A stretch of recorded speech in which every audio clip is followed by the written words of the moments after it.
Hi, welcome to the Divorce Allies podcast. I'm Melissa Gragg, our financial mediator and negotiation expert. And I'm with Cristen Terri today, who's our child support, child custody, parenting plan, everything children specialist. And today we're actually going to talk about some issues with child support when we're talking about settlement negotiations. And I think from one standpoint, people don't really think that this is a negotiation. They kind of think that everything is dictated by the court and there's rules around it. But when we get into mediation or we're talking about settlement offers, we're really starting to have a discussion around child support or alimony or maintenance. And so I think as we started off, I think, Cristen, you're kind of the expert in this space. So give us an idea of how these discussions start, how, how do you get into it? Because this, from a monetary standpoint, is like the hardest discussion for people to have, because you're really saying, well, I want this amount from you. And it doesn't always feel like a good conversation. So welcome, Cristen. How you doing today? I'm good, thanks. And you? I want Good. to touch quickly on what you said because everyone is always going to feel like they're losing. Both parties are going to feel like they're losing. So this is why it's such a difficult conversation. And I've got so much to say, but the basics, firstly, is understanding child support and alimony and that they're different, right? I mean, a lot of the time people tend to muddle the two up. And so the difference, I think, from a financial perspective is very simple. And from our perspective is child support is for the child, for the children. And alimony is going to be for the spouse. But I think, Melissa, do you guys use maintenance as well interchangeably with alimony? Or is that also interchangeable with child support? Yeah, interestingly enough, every state has a different term that they use. And so some states will use maintenance, which of course nobody understands. And then other states will use alimony. And I think, just as you said, people just kind of start to look at a total number.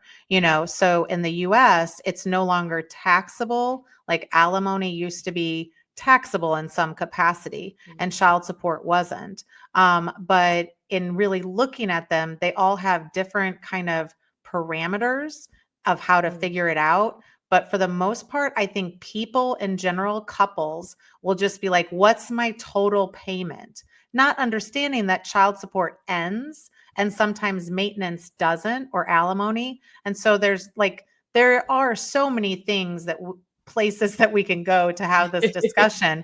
But Yeah. initially, you have to realize that becoming very clear about what you are talking about, if you're talking with your spouse or your mediator, and really kind of understanding their perspective. Like, hey, mediator, are you looking at these two as different, two different situations? Because in mediation, you're negotiating, right? And so it might not matter as much how these look. It's just like, I need to know that main number that I'm going to get, and I need to know that main number that I'm going to pay. What's the total?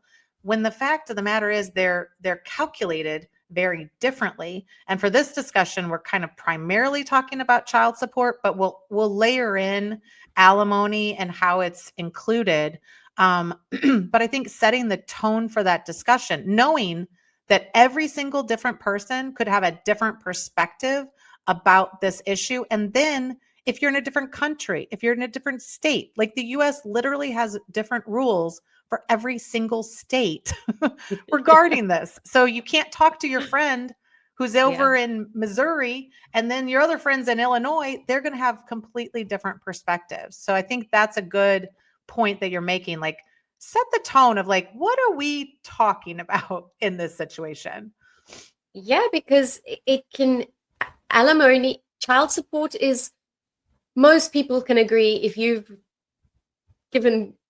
got a kid, you've created a kid, that parental responsibility for child support, most people agree to that. But most husbands begrudgingly want to pay alimony. So if you're bundling it together, you might get a worse deal for your kids, it needs to be kept completely separate. So I'm sure you can agree, like from the financial side, that is also important why to keep it. But from an emotional perspective, a negotiation perspective, a mediation perspective, you also need to keep them separately, because you might get everything you need for child support, which is what you want, and get less for alimony if it is, but if you're bundling it together, you might get less for the kids. I think you need to keep it separate completely, because that alimony thing comes begrudgingly, because that's paying you money, spending money as they see it. As most exes see it, it's I'm not sending you your spending money to get your hair done and your nails done. No, but most men will agree to paying for their kids in most circumstances. In a normal middle class or any decent father, right, is going to want to pay child support. And they typically will say, well, I want to pay something that is reasonable. Like everybody wants to know, okay, well, what is the court going to give me, or what is reasonable? And one of the things that you have to understand in calculating child support, a lot of times how there's manipulation is that, in the US, child support could be based on the number of nights with a parent. And so what happens is, if, at the beginning, you're like, okay, well, you're traveling and I'm going to be with the kids, 200 nights out of the year, and you're with the kids 165 nights. We have a difference there. That's going to factor into the child support calculation. So then you have people coming in and saying, oh, well, wait, maybe I want to split it 50-50. And so they're actually trying to change the custody arrangements so that they pay, or it manipulates the calculation. So, I mean, that's one of the pieces. The other is that a lot of times child support is calculated on all the income to the parties, which means your wages, your W-2 income, you have some investments, and that has interest coming off of it. You receive some money in the divorce and you could make interest. And a lot of times there's even like other weird things. Like in some states, you can, if you have a business and you've depreciated things, they won't allow that depreciation to count. They will actually add it back because they know or think that it's not cash. And so it's really income that is coming to that business or that person.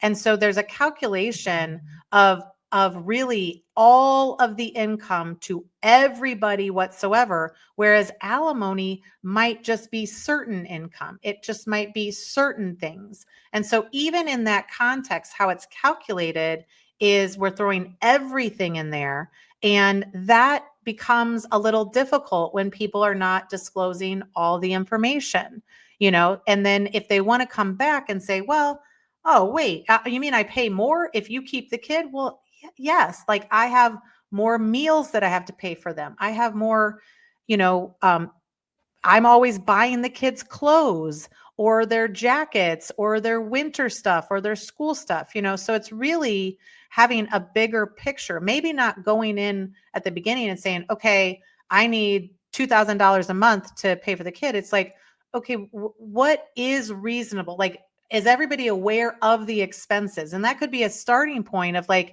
hey, maybe you're not aware because we do different things with the kids. Like, here's all the things that I typically buy for the child, or here's all the things that for the past year have been bought for the children. And we need to understand that that's what's entailed in it. So that's a little bit of the differences in the financial aspect as well. Yeah, I love that, because that's so important to get to any sort of decent child support. You need to understand your expenses. How much are your kids currently costing both of you as parents? And I want to ask, it obviously does take into consideration income earning parents. Like you said, it's all the income when it comes to child support. So what other factors are included in calculating child support? So we know that potentially amount of time could potentially count towards it. Potential income could count towards it. Are there any other factors that could count towards child support and variations? Yeah, typically you're going to look at a variety of things. So sometimes if you have a job, you're paying for health insurance or you're paying for other types of expenses. So that could factor into it. I think if you are a stay-at-home mom or dad and you're probably typically going to underestimate the expenses.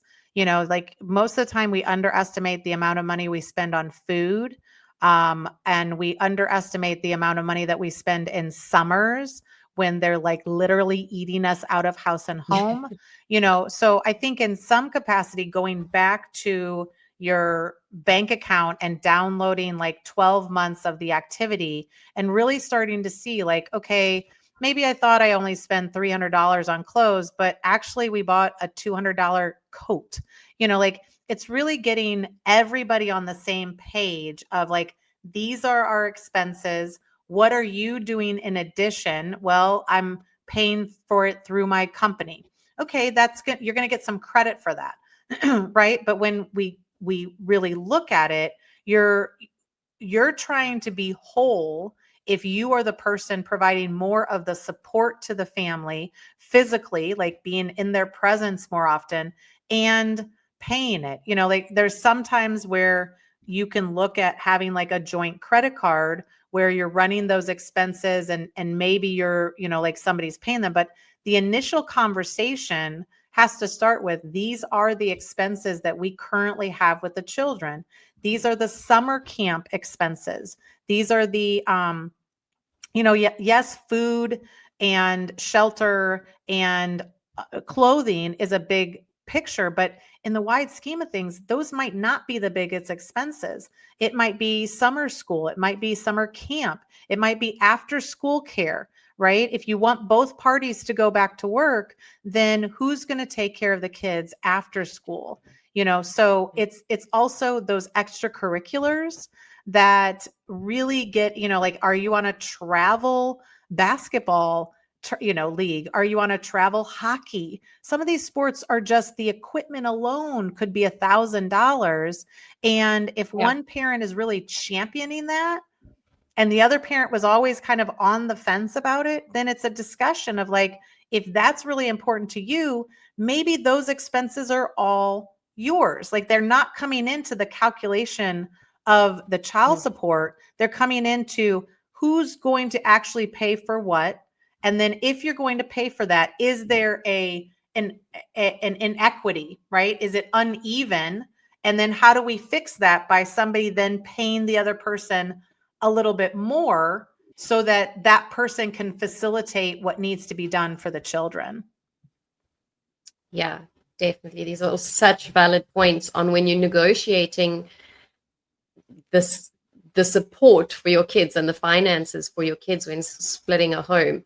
In your typical, when you are mediating the finances with your clients, Melissa, do you see any typical patterns in how it tends to be split up? Any kind of, is there a go-to or a best case scenario for? I think that this is the most difficult conversation that the couple has. And usually it's not totally where we're starting when we come into the mediation. I would say it's the biggest issue and it's the one that everybody wants to talk about initially. But if we don't set the tone for what the income is and the disparity in the income, and then a lot of times they want to know, like, what's the court going to give me? Like, what am I owed? What am I due? And again, that's still going to be a calculation that happens in the court, and every court is different. So, like we use family law software, and that is a real easy way to start to take a look at what would the impact be for the overall money. So if you're both starting with income and maybe somebody's at 200,000 and maybe somebody's at 25,000, right? So you have a total income of 225. You're trying to figure out after taxes, where is everybody sitting? And then after those support payments, where is everybody sitting? And so kind of like a simple rubric that we've talk to about clients is like, of that total income, maybe 35 to 40% of it is going to go to it needs to be in the bucket of the spouse that's making less money, right? So when we even it out, it typically, the court is not looking at evening it out to be 50-50. And to get to that 50-50, it is alimony and child support. So if we're just looking at child support, it's going to be based on, needs of the child. It's going to be based on history of what you've done. Like if all of a sudden you want to go into horse racing and it requires $10,000, the court may not see that as a responsibility for somebody to have to pay. And so you're really, what is the conversation usually starts with, do you have an idea of what you need to be okay? And if you have limited funds, is this $1,600 or is this $500 or $3,000 enough to cover and help you with that process? If each of us are going to pay like a percentage of our salary towards the kids and I make a lot less, right? Then I need it to even out, or else if I only make $4,000 a month and I need $3,000 for the kids, every single drop of my money is going to be spent on those kids, or the kids are going to get less of those things. And what happens, which you probably see more often, is like, oh, okay, sorry, kid. And people, I'm not going to judge of whether people should have this conversation or not. This is what happens. Like, I'm sorry, kid, I can't afford that. But your dad makes more money. And so go to him and get it, right?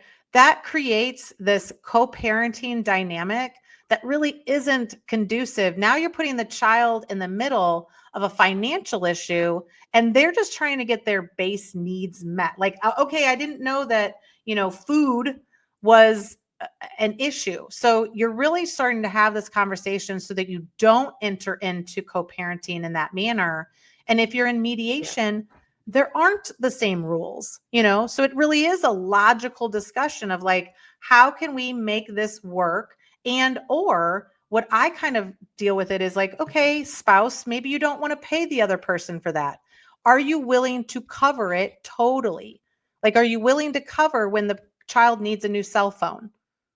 Right? Is it just going to be given that when the child needs a cell phone, dad will buy the cell phone? When the child needs new ballet slippers, mom's going to buy the ballet slippers because mom is championing that extracurricular, right? And so you're starting to get people's maybe initially like, where do you think are important spending for the child? And if you don't agree to it, are you willing to take on that expense yourself? Because a lot of times, like if you were in the position and like, yes, I want my child to be in hockey, but it's so dang expensive, I would say to the spouse and say, I know that we've agreed to all of this, but I'm not going to be able to afford it. I don't even know if I can travel with the child, but if I do, I will pay for my way to go travel. But can you cover into the future, right? That we are agreeing that you're going to cover all those expenses. What happens to me is I sit back and I'm like, oh, now I know that my child can do what they want. We're not going to have these discussions about putting the kid, well, I guess you're not going to go to hockey, little Johnny, because dad didn't pay it. Like, that's going to be a really icky situation to get into the future. So those are some of the things that I'm sure you deal with of, the extras, if you will. Yeah, and I've seen such parenting plans, I'm sure you have, that don't cover all these details. Like at these expenses as well, if someone covers something, how is it going to be reimbursed? These things should be in parenting plans. How is it going to be reimbursed? When is it going to be reimbursed? Within 7 days via bank transfer? Or, how are you keeping track of the kids' expenses?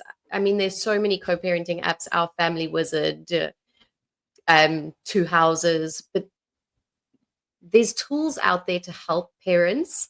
Also, once you've figured out all the child support and you've drawn up your parenting plan, make sure that your parenting plan stipulates how you're going to keep track of things, because the idea of getting divorced is to minimize the conflict, right? So you don't want to add more conflict later on by not agreeing or not getting paid money back, or you're oversharing, paying your side for the extramurals because it's cost this much more to get there and fuel is more expensive. And there's so many loopholes and parenting plans that I've been seeing.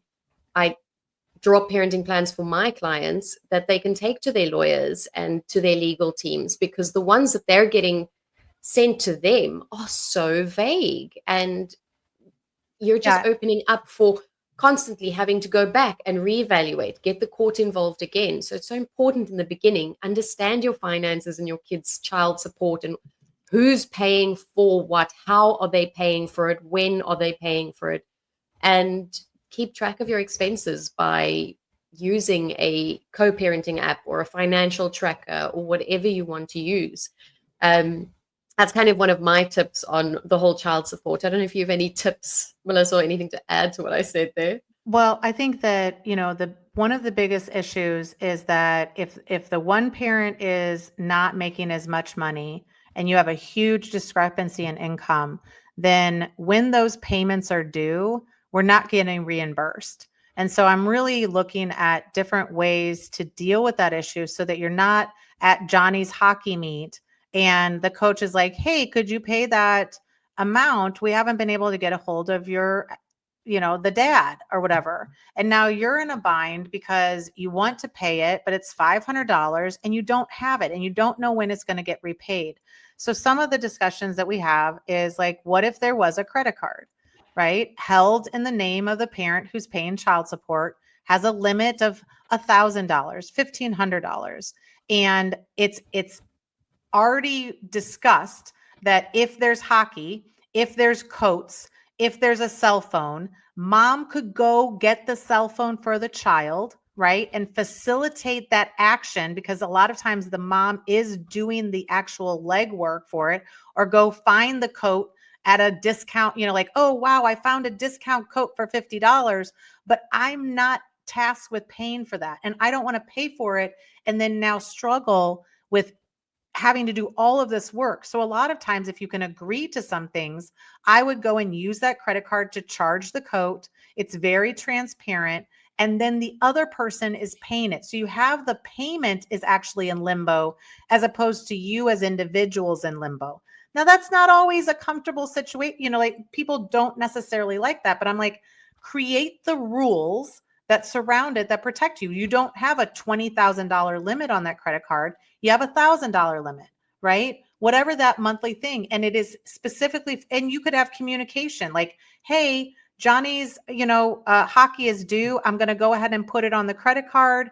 And that's just the simple communication. There's no writing money back and forth because, again, although those plans seem very beneficial, they are typically not beneficial for the person that has the lower amount of money. So they're constantly waiting and on pins and needles, and then it gets them aggravated at the process. And so I think simple things like that to have that discussion, or no, we're not going to do that going forward. No, we're not going to buy those things going forward.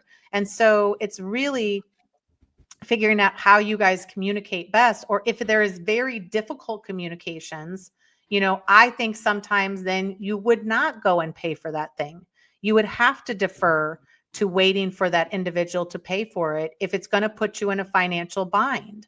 And so like, that's where I think a lot of people, but the parenting plan, if you look up pro se divorce parenting plans and then your state, like Missouri, Illinois, California, whatever it is, and it's a long tail, just Google that. It's going to give you what your state requires to fill out for a parenting plan. And it's literally going to be the worst parenting plan you've ever seen, right? And so in all aspects, if your children are special needs, if you have a difficult toxic relationship, the more you put into the parenting plan, the better, because you're protecting yourself. You're putting those bumpers, right? When you do bowling and you put the bumpers up, you're preventing yourself from going off the deep end and creating this rubric of like, it doesn't have to be as specific as everybody always wants, but it really has to say like, this is the rules that we're playing within. Can we have a credit card that's $1,000 or $2,000? Like, does that feel good to you? I'm not going to. And for the most part, just in general, the person who doesn't have the money is not going to go crazy on that credit card. It's just going to be really to make them understand.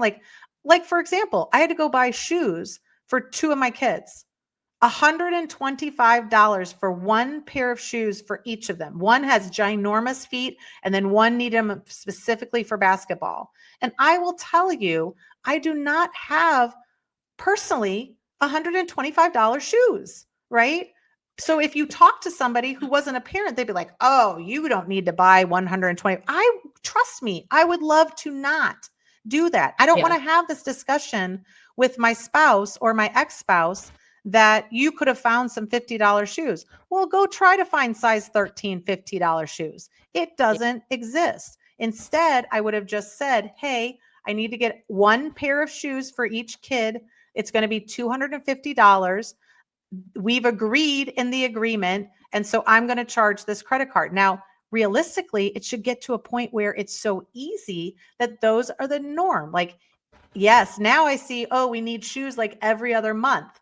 Okay, now we're setting an expectation. We're being consistent. We need winter coats in the winter. We need swimsuits in the summer. Swimsuits cost a lot of money. And again, it doesn't mean that you go into excess, but it means that you're facilitating the transfer of money in a less complicated way. And I think that's the key.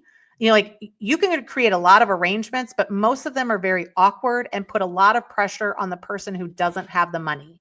And so I'm encouraging people to negotiate something different that's going to actually benefit. Like, again, if I run $250 on my account and now I only have $250 left until the next paycheck, that's putting me in an emotional and financial state that I am chaotic and concerned and not really the best for my children. Whereas if I could just use that credit card, run those numbers, the spouse could see them. Oh, yep, we've agreed. We know 2 pairs of shoes, or this was a coat, or this was Johnny's soccer. Perfect. There's not that discussion. And it's in limbo in the credit card if they don't agree to it or something like that. Again, the communication could happen at the beginning, but the facilitation of the money needs to get a little bit better for the outspouse or for the parent who's providing more of the support, because it's just too dang stressful. And the parent who's making hundreds of thousands of dollars, that $250 doesn't even matter to them. So it doesn't have the same, but what they don't want to do is they don't want to go to the store and go through that process of finding the shoes and ordering the shoes and picking up the shoes. And so that's what the discussion has to be, is like, I'm going to put that labor in, but we need to facilitate the payment in a way that doesn't harm me. And that's just one suggestion that we've had for clients. I love that idea. I really think it's such a fantastic idea, because it's not my setup personally, but I mean, it would be such a great setup to just, I'm thinking even the banking statements there, it's all there. You can see exactly how much your kids are. And it's, what am I always saying? You've got to treat this like a business, right? So there you've got your own business card for kids. Right. And if you're like a deal getter, if you get deals, right? Like, that is your role. So you have to start delineating, what's my role in this? If I'm the time, because you spouse are making a lot of money and you don't have the time, then I need to be sort of not on the hook to also take the pressure, because I don't want to go do the time if I don't have the money and I can't actually facilitate that. Like, I might be able to go get a cheaper cell phone. I might be able to get a plan for the cell phone, or even a car, gas for the car, right? Like, why wouldn't the child then at the age 16 utilize the same credit card for their gas? And so now you're not, because again, it doesn't matter where they are. That is an expense that's been, like, assumed by one spouse that they're going to continue to do. And in the mediation is where you can have these discussions, but you don't actually need a mediator to even have the discussions. You have to come up with a plan, put it in writing, put the benefits, that go into it, and then present it to them. I mean, if they don't agree, they don't agree, but you have to proactively say, this is going to make me be able to be a good co-parent. So if we can figure out a way to facilitate that, is it a joint credit card? It could be. It doesn't have to be. Like some of those it doesn't matter. It matters saying that is going to put too much pressure on me, and I don't want to be in a financial bind every single month based on this situation. Because maybe sometimes you're paying less in child support because that person is going to cover all those things, and it's going to be covered under the credit card, right? Or what if you got $2,500 of child support and that $2,500 limit was on the credit card? You would run everything. Like, I'm going to go to the grocery store, I'm going to buy my kids food and put it in this and charge it, and then I'm going to buy my food. Is that a pain in the butt for you? Maybe, but is it easier because I don't need to go back and ask for that money? Yes.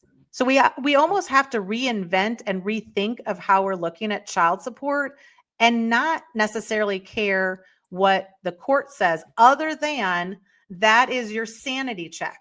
So you run the numbers through whatever, calculator that is applicable to your state or country. And that's the either the top or the floor, right? That's creating what you do in that space and how you facilitate the money transferring. Nobody is telling you how to do that. They're just telling you the number. And they're like, well, you're going to pay $22.37 a month for 2 kids until one of them gets to be this age and one of them gets to be this age. And, we have a situation right now that a child is going to need help. They're 22. They're not capable of living on their own. That's going to require a different discussion. The court is not going to force the payment of child support for that child potentially, right? So now you're having a discussion of, how do we facilitate this and how do we do it in a manner that is conducive for both of us? But there's no reason for that person to negotiate with you. So those are some of the things that you have to be mindful of. If the court can't back you, then you're really trying to have honest discussions with the person and to preserve the relationship with the child so that the child's not in the middle of these conflicts. Yeah. I mean, I agree. Like, this has been so amazing, Melissa. I think this is a good people primer. that are watching this is going to find a lot of value and a lot of tips, because as you mentioned, it's one of the areas people get so emotional about, and it's finances, but it's kids. And that's like mama bears get mama berry. Fathers are scared that the kids, they're just going to become a weekend dad. They want to be more involved. So it's a touchy conversation, but I think we've given a lot of value here today. Yeah. And I think that one of the takeaways is, working with somebody who has a lot of different creative ideas, working with somebody like you that has seen a whole different way, all these different ways where, there could be a solution that you're not thinking of. Creativity is key in the child custody arrangements. And that's the benefit of working with somebody, because that idea is in a financial basis, but now that's an idea that you can offer up. And as you collect all those ideas and you work with somebody, you need it to be as robust. This is a contract that you are agreeing to going into the future. And so if it needs to be covered in the contract, then you need to talk about it. And as you put it in the contract, that will create the negotiation. So you're using that framework to have these difficult discussions, right? Yeah. You're putting that in as like, here's my suggestion. Let's talk about it.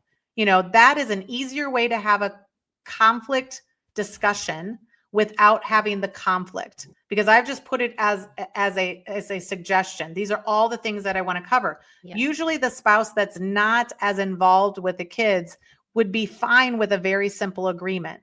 That's not going to protect you. You have to protect your own best interest. And if you have questions, obviously this is the Divorce Allies podcast, and we have an entire group that we work through every week with all of these issues. And Cristen comes up with great ideas and has very unique situations, because again, No kid is alike. No family is alike, you know? So take it on yourself to have control over the situation, to come up with an agreement that you can live with for years to come. And that's in very few places are we developing agreements that are going to cover 10, 15, 20 years into the future. And so you really do need to think it through and spend some time in that space if that's an important issue, right? If it's not, and you guys can co-parent easily and it's all flowing, you may not, but you leave it up to interpretation. And I will tell you, the only time that you have everybody vested in negotiating this is at that time. Afterwards, you didn't talk to me about it. You didn't cover it. And it's kind of lost. So you can find us both at the Divorce Allies, and then obviously reach out to Cristen if you have more conversation or needs for parenting plans. So thanks, Cristen. This was fun. Thanks, Melissa. This was great. All right. Talk to you soon. Bye.